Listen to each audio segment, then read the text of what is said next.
What is the latest, Chelsea, with Clay Holmes? Well, people who were there said he looked good, like Clay Holmes. I think he's ready to make his next start in the big leagues. The question is going to be where. You know, people that were there last night, I'm trying to look at this, my handwriting here. Both Chicago teams, the Dodgers, the Yankees, Philly, Tampa Bay, those are the ones I've confirmed. I know Will Salmon mentioned a few others too. So widespread interest in Clay Holmes. And now it's just a question of, you know, the deal they're going to make. My understanding is they're asking a lot for everyone right now. They should. But, you know, there's enough of a market there that I think it's fair to speculate that Clay Holmes will make his next start elsewhere, and you know the only question is where. I could never read my own handwriting. It's terrible. It's like, why bother? No, just do it. Put him in the phone.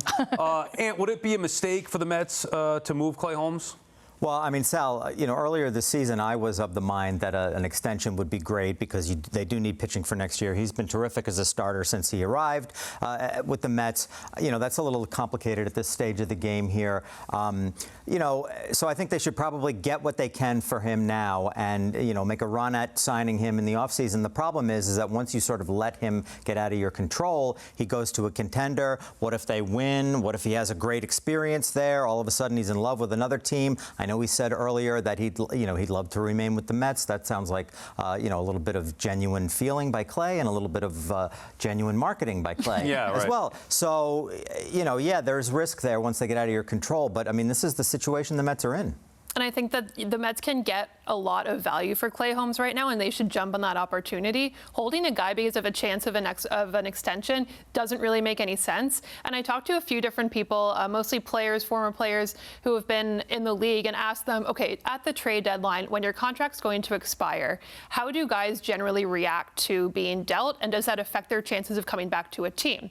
And they generally said, no, they want to go to a contender. So maybe it would affect somebody who's a homegrown player or something who, if the team deals them, there's kind of hard feelings there. But instead, it's kind of what is their experience at that team? And another factor that could matter to players is what are the relationships at that team? So one, how is the GM or president of baseball operations kind of keeping them afloat and informed during the discussions with other teams? Do they feel like they're a part of it, or is it just sprung on them at the end? Hey, you're traded, by the way.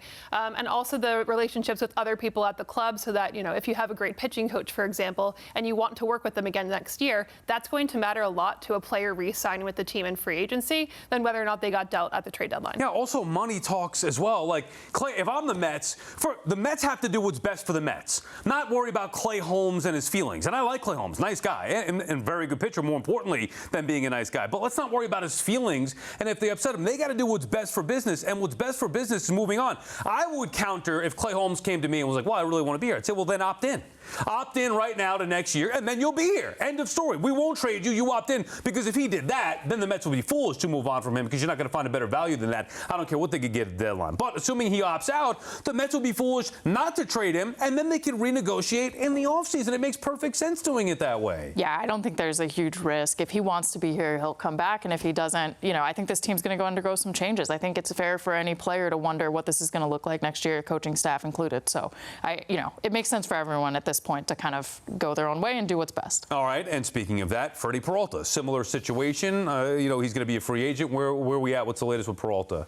Yeah, I've been a little surprised about how long it's taken, but I talked to some teams today that are interested in him and other Mets players, and they've said the asking price has been crazy high. You know, David Stearns is shooting for the moon. The question is if that price comes down and when. So, you know, I think you do have to put the asking price high, but right now it seems like the Mets really want to get something out of this. They want to have trades that they can show to people and say, we did well here. And they're targeting prospects. I don't think this is going to be, you know, a lot of big league for big leaguer trade. I wouldn't rule it out. But to what I've heard today so far, especially on Peralta, is the ask is really high. And I think that means that until it comes down, you're probably going to have a few more days pass before something gets done. Yeah, as it should be. I mean, I know we want stuff to happen now so we can talk about it, have the excitement, but the Mets shouldn't be doing anything now. You don't have to. Until you have to, you'll get to that point where they make that decision. How important is it, Liz, whether it's perception or reality, the idea of winning a trade? I remember at my first deadline, I asked about the idea of winning a trade and was immediately shut down and told, no, you do not win a trade. You make a good trade or you make a bad trade. So I don't think that the attitude should be, are they going to win this trade? What they don't want to happen, though, is that they end up selling him under the market value that's set at this trade deadline. So I think that what they should be doing right now is keeping that price high, and then as the market establishes itself, they'll be able to adjust and see what he's actually worth. What they shouldn't do is wait until late in the last day when maybe there aren't many buyers left, and then you're really not getting what you want for him. So right now, keeping the price high, it would be odd and kind of wrong to kind of lower the price before you know what the market value is. But once you know what that is, then that's when you can start to move around a little bit if they don't want to be the first mover in the market. Yeah, and I think if the Mets grind on whether they win a Freddy Peralta trade or not, that's like a recipe for nothing but frustration for them. They gave up two Right, you've already lost. Like, we know that. They gave up two top 100 prospects for a guy who was 5th in the NL Cy Young voting last year, and then he turned into having the worst year of his career. Doesn't exactly reflect great on the Mets or Freddy Peralta, but that's where they are right now. So if they're going to think that they can hold out and they've got to get this and this and this, and they've got to have the next, whoever in it, I mean, they've got to get something of worth. But I mean, shooting, I know you're right, Chelsea. They've got to hold out and try to get as much as they can in a package. But at the other time, if they're going to be grinding on whether they win, yeesh, I mean, that's not going to work out for them. This is not specific to the Mets. I think it's front office philosophies now in baseball where these people are thinking, we got to win the trade. No, make a trade. Sometimes the best trades are the one we say, you know what, I know this is going to hurt, but I don't care. I want that player. Go make a trade. Too many times, and Cashman specifically, and more on him in a little bit, but too many times it's like, if the value's right, you don't want to be looked at as losing a trade. I respect the guys like Preller who say, you know what, I'm making this move. I want Juan Soto. I'm trading guys. And now it looks like, yeah, you know what, you wish you had Wood and Abrams. Still, at the time, you go all in. That's how real winning is done. Now I feel like Rocky